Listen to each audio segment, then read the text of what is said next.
If Arsenal's poor form continues, Arsene Wenger knows he will not be there next season. If he was a new manager who had taken over the club at the start of the season, he would have been sacked. What has struck me in the last few weeks is that every compartment of the team has been found wanting. These Arsenal players have got to find the performance of the season on Thursday night. They should take a look at Giorgio Chiellini's display against Tottenham at Wembley, where he was high-fiving every time Juventus kept Spurs at bay. Let's see some of that togetherness and self-appreciation from Arsenal at the San Siro.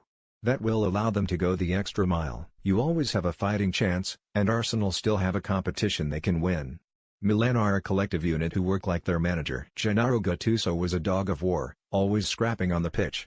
His side are unbeaten in 13 games and have kept 6 successive clean sheets. Last season, Arsenal switched to a back three when they were being dominated in midfield and were struggling to defend. It could be that Wenger goes back to that system to make Arsenal more difficult to beat. The problem is that some of their players do not seem designed to do that. Wenger will always pick Mesut Ozil, but I am not sure he is the right player to get them out of this situation. Ozil needs to dig deep, and if he is not going to, then he should not be playing. I want to see the Arsenal player who is taking this bad run personally and digging out his teammates who are not working hard enough. Arsenal need to give a good, controlled performance but show some desire, too.